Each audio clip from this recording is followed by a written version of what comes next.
నమస్తే, welcome to Lakshmi Pratap recipes. ఈరోజు recipe అయితే ఆలు టమాటో కర్రీ ప్రిపేర్ చేస్తున్నాను.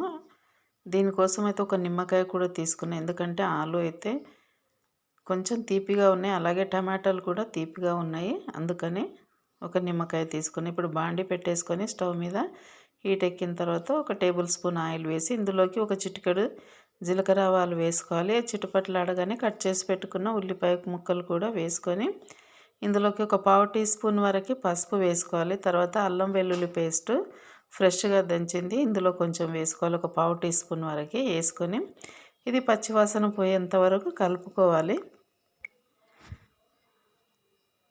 ఇది కొంచెం ఇలా కలుపుకున్న తర్వాత ఆలు ముక్కలు ఉంటాయి కదా, అవి కూడా ఇందులో వేసుకొని కొంచెం వేగనివ్వాలి ఆయిల్లో ఆలు ముక్కల్ని. లేకపోతే అలాగే గట్టిగా ఉంటే తొందరగా ఉడకవు అన్నమాట. ఆయిల్లో కొంచెం వేగితేనే తొందరగా ఉడికిపోతాయి. ఇవి వేసుకున్న తర్వాత ఒకసారి ఇట్లా కలుపుకొని మూత పెట్టేసుకొని ఒక 2 నిమిషాలు అలాగే పెట్టుకోవాలి. మంటను మీడియం ఫ్లేమ్లో పెట్టుకోవాలి. తర్వాత ఇందులోకి కొద్దిగా కొత్తిమీర అలాగే కొంచెం మెంతికూర 2 కలిపి వేసిన అనమాట, స్మెల్ బాగుంటుందని.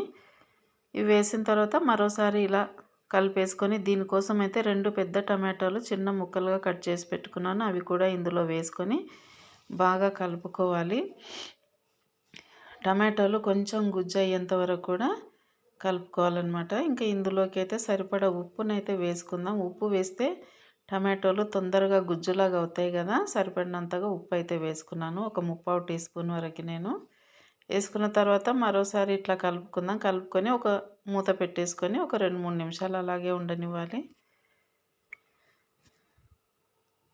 ఇప్పుడు మరోసారి ఇట్లా కలుపుకొని దీనిలోకి కారం అయితే నేను తక్కువ క్వాంటిటీయే తీసుకున్నా, ఎందుకంటే పేషెంట్ కూడా తినాలి కాబట్టి తక్కువనే తీసుకున్నా అనమాట. ఒక పావు టీ స్పూన్ అంత తీసుకున్నా.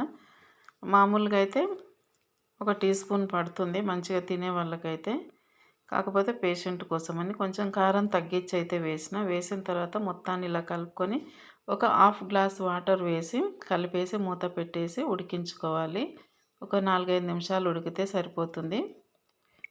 ఇప్పుడు ఇందులోకైతే కొద్దిగా జీలకర్ర పొడి ధనియాల పొడి 2 కలిపి ఒక టీ స్పూన్ వరకు వేసుకొని కలిపి మూత పెట్టేసుకోవటమే. ఇంకా ఉడికిపోయింది ఆలు అయితే మంచిగా, టమాటో కూడా ఉడికిపోయింది. కొంచెం షోర్వాలాగా ఉంటేనే అన్నంలోకి కలుపుకోవడానికి వస్తుందని ఇట్లనే పెట్టినమాట.